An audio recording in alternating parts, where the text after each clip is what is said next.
appreciate it from here. Well, luckily you won't have to, since you're coming up there with me next week. I am? Oh, man, I wish I could. But I have a meeting with my editor in town next week. That's all right. It's only 40 minutes. You take the train in for your meeting, then right back out when you're done. Well, you just thought of everything, haven't you? Pack your bags, little lady. You're coming to the country with me. See, here you get to see the super difference between how a person acts when she really likes somebody and how a person acts when they kind of sort of just accept somebody. Because all the time, Aidan was not Carrie's dream man. And again, here we see the difference between the two. He wanted to build something. He wanted something stable. He wanted a family, a wife, a real relationship, something grounded. He wanted to get out of the dating carousel of seeing other people, of running around. So he started to work on a cabin in the country because this is a nice place where you can take your children or where you can just go with your wife, relax over the weekend. But she didn't want that. And I'm not saying that what she wants is bad and what he wants is good. I'm not here to vilify anyone. I'm just saying that their wishes and desires are so far apart that there's no middle ground. So if Big if Big would have invited her to spend the weekend, she would have spent the weekend with him under the trees, naked and alone and afraid and whatever. But because Aidan invited her, she was like, nah, I'm a city girl, I have a meeting, no. So she already opened the wall of excuses that start with, I have to wash my hair on that day, because she didn't want it to. Like, she was so sure that Aidan loved her that she decided that he has to do all the work. It was always for her in all her relationships a 20 to 80, but she felt better when she did 80% of work like she did with Big, and he just gave her a little bit. And with Aidan would do the 80% of work, and Carrie found herself in an unfamiliar area where she was like panicking and had no idea what to do with herself. And this is why she reacted so weird when it came to the house in Suffern, because let's be honest, it's a weekend. It's not as if you have a job or something. Like, she worked from home. She could have taken her laptop and just worked in the country. She was not tied to a certain schedule, so she could send her column via email or whatnot. So if you like your boyfriend or your significant other, no matter of the gender of the person, you are willing to make some sacrifices. You even make sacrifices just for friends, because sometimes a friend wants to go to a place that for you is like, you really want to go there. It's like, oh no, I wouldn't. But you go because it's your friend. Maybe they like that spot, and you just go and are a good buddy and a good supportive friend and try your hardest to have fun. And I have to give her that. She actually went to Suffern, New York to spend the weekend at the cabin, but from the moment the thing starts, it's horrible. There's a lake right over there. Oh, 1 mile. oh.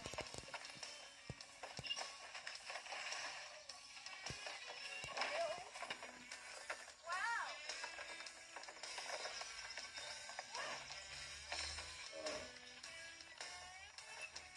74. The plumbing's 1974, so of course it needs some work. I put in a hot water heater all by myself. So what do you think? Scary as you thought it'd be? No. It was scarier.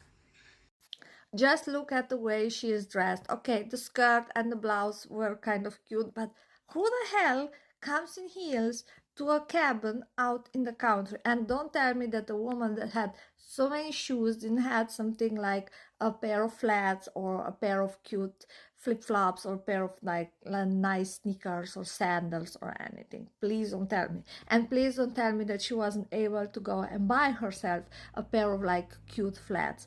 And the moment she arrives, she already has this horrible negative attitude, like, I'm in the country, I have to be in the country, and I hate the country, and oh my god, I'm a city girl, I was born with a golden spoon, with a silver spoon in my mouth, and I cannot go to the country. Well, that kitchen looked nicer than the kitchen in her apartment, please.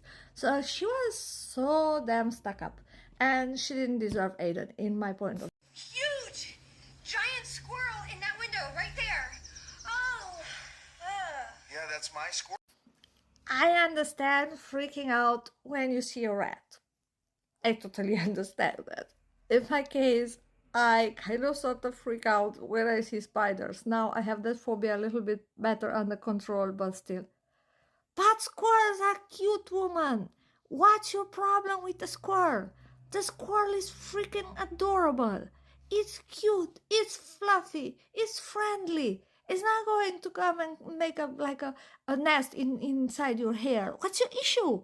Get over yourself. But no. Carrie was such a diva, and everything had to be about herself, and she was not comfortable, and she didn't like it there, and she had to leave, and she hated it. She didn't even give it a chance, and she lied to herself because this was also a part of Aidan. He wanted this type of life, country living, building something, being away from the city, being in the nature. Big Head was right with the thing. Ada was a little bit of a Daniel Boone type of guy. He was like outdoorsy and he liked those things. Like, again, it's very, very, very important to decide how much are you willing to compromise in your relationship to be happy. How much of yourself are you willing to give? But Ada was down to do things with her, to do things that she liked. But she was, again, if you remember the episode when she had that key to the inn club where she didn't want to take him with her, she still wanted to live like a single woman, and she was slightly embarrassed to show him around, a little bit like Big was with her. Even though he was a furniture designer, he was super handsome, he was well articulated, he was sweet, he loved her, as if she was embarrassed to show off a man that really loved her, comparing to running after a man that didn't even like her most of the time, because the fact that he was passionate about her, I mean Big, and wanted to have her in a physical way didn't mean that he liked her or he loved her. All last night, the silence out here is deafening. Well, you are in the country. Then I go to take a shower and there's no water, so now he's working on the pipes all day. So I finally had to leave the house before I dehydrated. Yes, I'd like a cheeseburger, please. Large fries and a cosmopolitan. What? A strawberry shake, please. Where are you? Oh, I'm at the Frozen Cup in Ho-Hocus. I had to freaking drive to New Jersey to get cell service, and apparently the only way to get anything to eat in the country is to make it yourself.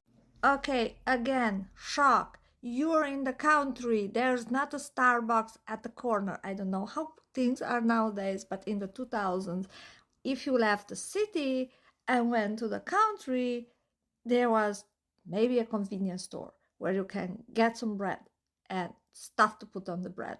Like, make yourself a sandwich, woman.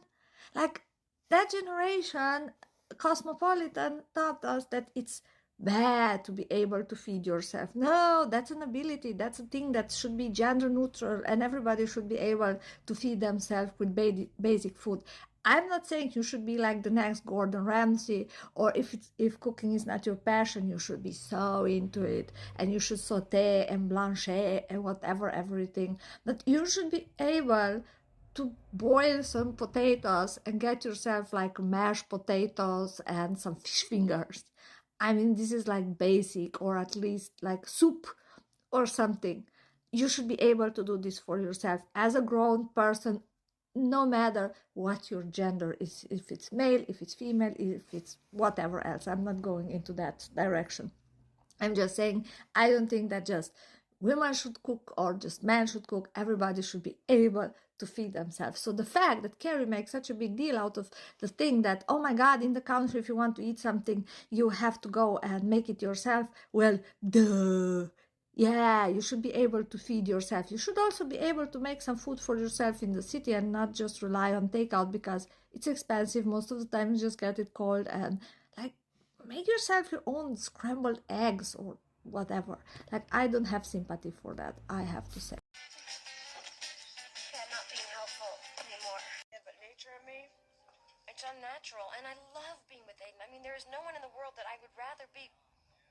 Is she even aware of what the hell she's saying there? So she lied to her boyfriend to go to dinner with her ex in the city, And she sits at the table with her ex, telling him, "Oh, I love Aidan. There's no one in the world I'd rather be." Duh! You just lied to him, left him to go have dinner with your ex. So it's clearly you and I, the person that is watching, we understand that there's at least one person she would rather be than with a man that she says that she loves, and there's no one else that she would rather be. Well, no, she would rather be with Big than she would be with Aidan. And at least be honest to yourself. Don't talk so much crap because nobody believes you. And now the moment when he starts talking about the actress Willow Summers that he had a affair or an adventure with, and that he is maybe in love with her, she's just withering away like a flower that you left outside in the Sahara and it just went to shit. Because she just wants to make Big jealous with the fact that, look at me, I can have a relationship. See, if you would have picked me, I could be that girl. I could be the one that goes with you on the weekend, but not to the cheap country. She wants to go to the Provence. She wants to fly to Sicily. She wants to fly to cool places. But look at me. I could be that. I could be that. See, she's so needy. And even now that she pretends that she has this happy relationship, because she didn't really have a happy relationship, she's just pretending that she has a happy relationship, she still tries to get Big to like her. Like, look at me, you could have been with me. See, I'm such a good girlfriend. As if he needs proof, even though he moved on and he actually treats her like a friend. No, you're friends. So you talk to your friends about the people you're dating, about the people you're seeing, and he tells her in confidence. But it's also childish of him because, man, don't you have other friends, like, I don't know, male friends that you can tell that? Do you have to tell your ex that you date a huge movie star? Like, maybe she feels a certain way. Have you forgotten your Natasha disaster together? Like, this is the woman you cheated with on your wife? And she now lies, and this is a form of cheating. She lies to her boyfriend, telling him that she had a meeting with her editor in town. No, she had a big meeting with Mr. Big. So let's see the Willow Summers. And listen, if you ever meet someone, I want you to feel. I met someone. Oh? Well. Oh. Who is she? If I tell you, you can't tell anyone. Is she your imaginary girlfriend? She's an actress. Willow Summers. She's not an actress, she's a movie star. Did you see that Spy Girl movie? Have you seen her expression? Again, she can deal. It's the same line that she fed him like a few months ago or whenever it happened, when they met at the restaurant and she told him, well, if you meet somebody special, please be comfortable telling me. And the moment her answer, the answer that she wants is, no, there's nobody special. And she wants him longing for her. But he doesn't, because he was never in love with her. He always was in love with other women. And look at him, we're going to go a little bit farther. And be careful at the next scene. If you haven't watched it, please be careful, because look how easy he says, I may be in love with her, about that woman, and I don't remember ever telling Carrie that I'm in love with you. Thanks. Well, that was about 30 seconds. I think I did pretty good. How's the stock market treating you these days? The thing of it is, I can't get her out of my head. Mm-hmm. She's crazy about me. Willow Summers is crazy about me. Well, someone's crazy. I'm not kidding, Carrie. When I walked home from her hotel, You walked? yeah, I thought, this is something. There's something here. A connection. Yeah, the red panty, green-eyed connection. Fuck. I think I'm in love. let's make it clear. Big was not in love with Willow Summers. He was just in lust with her. She was a movie star. She was something unattainable for a normal guy, even though he was a rich guy. Like, movie stars are something out there beyond. And he just wants to believe that he's in love. But Carrie is shattered. She's heartbroken. This episode, and I'm going to stop here because I will make two episodes for this particular episode, because there's so much to unpack. Carrie put herself in the friend zone in the hope that she's on a pedestal where Big just adores her, but Big doesn't really care about her. Quite the contrary, he's either very stupid, and I don't think that he's very stupid, or he's hurting her intentionally, because now he is friend-zoned by an actress that he adores, and Carrie is there to make him feel better about himself with her reactions, because she cannot deal with the fact that he moved on and he doesn't care about her, and he doesn't start a conversation about what are we, what's happening to us, are we together, are we not together, are you going to be with me? Like, the way they ended their affair was, in my point of view, very artificial, because normally two people that actually ruin their relationships or marriages together would at least have a few phone calls and be like, okay, now your marriage is over, my relationship is over, are we going to give this a real try in the real world as a couple? Because yeah, we heard those people, and maybe at least there should be a relationship coming out of this. But no, those two, super childish,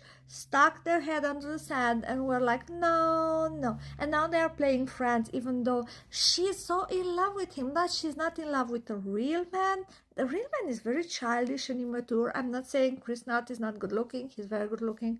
Dark hair men are hot. But she's childish.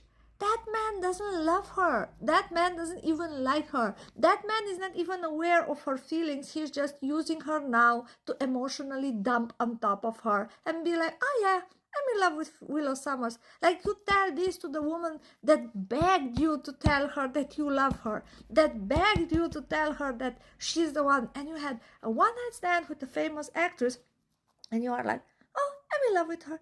Oh, so she feels like crap. And my question is, why is she doing this to herself? Her relationship with Aidan would be way better if she would just focus on it and eliminate Big. Because, as I said in other videos, I don't believe that you should be friends with your exes, as if you have feelings for those exes. It's not good. It's not healthy. You're going to keep circling back and thinking about the things you did wrong, they did wrong, blah, blah, blah. Not good. The human mind is programmed to heal herself, but it can only heal herself if you give yourself time and if you move to the next episode, if you give yourself the permission to close a chapter and be like, I'm done with this and I'm going to move to the next episode. And Carrie didn't want it to. She desperately clung to Big. She desperately wanted to be in his life. She desperately wanted him to like her. She was like one of those super desperate women that were like, I would love to have at least a little piece of you if I cannot have everything. And it's ridiculous.